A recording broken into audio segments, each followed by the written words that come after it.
Hey there, and welcome. So, today we are diving headfirst into something that can really tie your brain in a knot: the idea of the impossible. I mean, how do we even think about things that, by definition, just can't exist? Well, let's find out. Okay, right off the bat, I want you to try a little thought experiment with me. Right now, in your mind's eye, I want you to really try to picture a six-sided square. Not a cube, not a hexagon, a flat, two-dimensional square that somehow has six sides. You feel that? That little glitch? That mental hiccup? That's exactly what we're talking about today. And this leads us to the big central puzzle we're going to unpack. If something is truly impossible, it has zero reality. So how in the world are we even able to talk about it, to debate it, to use it as an example like we just did, as if it's a concept we can all grasp? See, this isn't just some fun little brain teaser. This is what we can call the impossible question. It's a really deep dive into how our own minds work and how we perceive, well, reality itself. So here's the paradox in a nutshell. On one hand, impossible things, they just don't exist, full stop. But on the other hand, we can totally form sentences about them, like a six-sided square. And you know exactly the idea I'm trying to get at. So how do our brains get a handle on something when there's literally nothing there to handle? All right, to crack this, we need to get super clear about what's actually happening inside our heads when we try. And it comes down to a really key difference between two states of mind: being confused and hitting a mental block. Trust me, they are not the same thing at all. Let's just break that down. Think of it this way. Confusion is like standing at a fork in the road, maybe with 3 or 4 different paths. You can see the options, you're just not sure which one to take. A mental block, though, that's like walking right into a solid brick wall. There are no paths, it's a complete dead end. So, let's talk about confusion for a sec. Imagine you're lost in a city you've never been to. You're looking at a map. You see streets going left, right, straight ahead. You have choices, right? You're just totally uncertain which one's the correct one. Your thought process is still chugging along. It's just wrestling with a decision. Now, a mental block is the total opposite. It's not about having choices, it's the absence of any image, any concept, any path forward. Your mind isn't trying to decide between option A or option B. It's the raw experience of your entire train of thought grinding to a halt because there is simply nowhere else to go. Okay, so let's bring this back to our six-sided square. When you tried to picture it, were you confused about what it might look like? Were you weighing different options in your head? Or was something else going on? Did you just hit that brick wall? And believe it or not, that very distinction is the key that unlocks this entire puzzle. We've just arrived at the mind's dead end, and that's exactly where we find the answer. And here it is. This is the big idea. We never, ever perceive the impossible thing. What we actually perceive, what we experience as real in that moment, is the feeling of our own mind failing to create it. To put it another way, you're not seeing some weird, contradictory object floating in your head.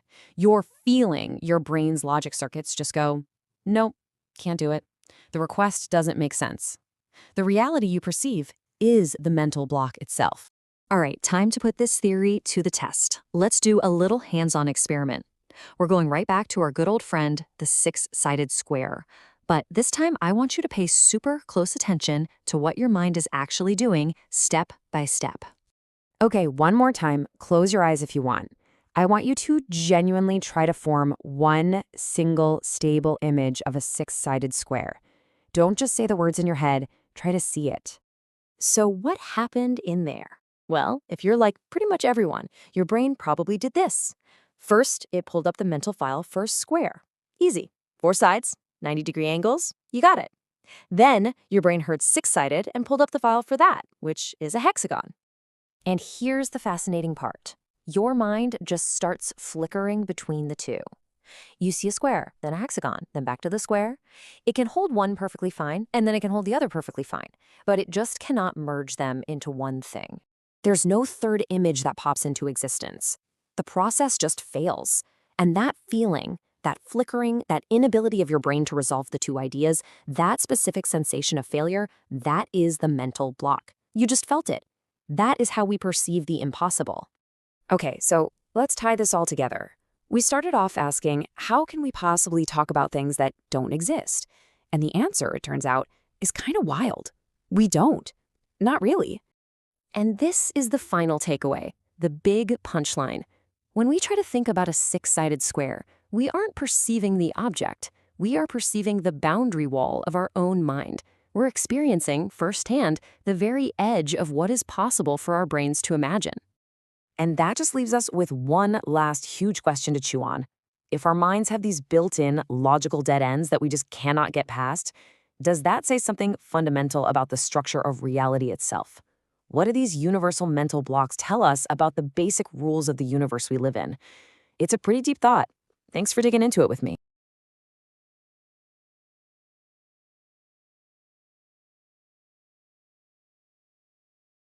So what does it really mean for something to be impossible? I mean, we throw that word around all the time, right?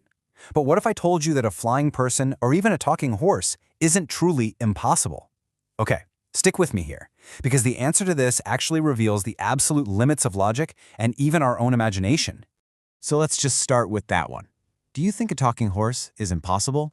I'm guessing your first instinct is to say, yeah, of course. I mean, in our day-to-day reality, that just doesn't happen. But it turns out the answer is way more interesting than a simple yes or no. And this is where it starts to get a little weird. The big idea here is that if you can imagine it, then it's not truly logically impossible. Think about it. The very fact that you can conjure up the image of a talking horse in your mind means it exists in some possible state. Let me put it this way. You're probably not going to see a talking horse on your morning commute, but you can absolutely see one in a dream, right? Or in your imagination, or read about one in a fantasy novel. You've probably had a dream where you could fly. Well, since it can happen in that state, it's not considered logically impossible. This brings us to a really cool term, contingent impossibility. It sounds complicated, but it's not. It's just a fancy way of saying something doesn't happen in our physical reality, but it could happen in another state, like a dream or a fictional world. Its impossibility is contingent on the specific rules of our universe. So what this really does is split the idea of impossible into two big buckets.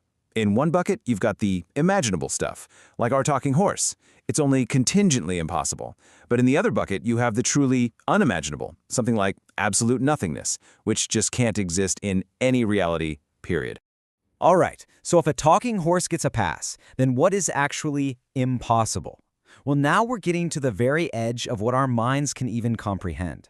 We're talking about the truly impossible, the very boundaries of logic itself. And this leads us to the ultimate question, the one that kind of breaks our brains. Why is there something rather than nothing? Why is there only existence? Why isn't there just absolute nothingness? Trying to wrap your head around this pushes our minds to a place they literally cannot go. The source material puts this in a brilliantly simple, almost frustratingly circular way. What exists, exists. What does not exist, does not exist. Now that sounds super obvious, but it perfectly nails the problem. We only have access to existence. That's all there is for us. And here's the kicker. The reason we can't imagine absolute nothingness is because the very tools we use for imagining, our consciousness, our thoughts, our minds, they are all products of existence. You can't use the tools of something to truly and fully conceive of nothing. It's a paradox. I know this can feel a little abstract and floaty, so let's bring it down to earth with a simple analogy that the source uses. It does a great job of showing how we're kind of trapped inside this system of being. Okay. So imagine you live in a world where there are only 10 locations you can ever go to. That's it. You can visit any of them, but there are only 10. So you ask the question, why are there only 10 locations? Well, the only possible answer is because there are only 10 locations. That's the entirety of your reality. There's no 11th spot you can stand on to look back at the other 10. And that is exactly our situation. We live inside the environment of existence. Existence is our 10 locations. We can explore everything inside of it, but we can't step outside of it to ask why it's here in the first place, because there is no outside. And this isn't just a fun philosophical game, it actually defines the limits of the questions we can even ask about our universe. So, what does this all really boil down to? It brings us to a pretty profound conclusion about the fundamental built-in limits of our own minds. Let's just quickly recap the key takeaways here, because this really can change how you think about things. First, the word impossible really has two different flavors, things that just aren't real for us and things that are completely illogical. And the test to tell them apart? Your imagination. And maybe most importantly, we can't logically imagine true absolute nothingness, because our minds are fundamentally limited by the simple, inescapable fact that we exist. Which leaves us with a final thought to chew on. If our mind is a set of locations we can travel to with our thoughts and logic, what are the places we can never, ever visit? What lies beyond the border of our own existence? That, right there, is the true boundary of logical possibility.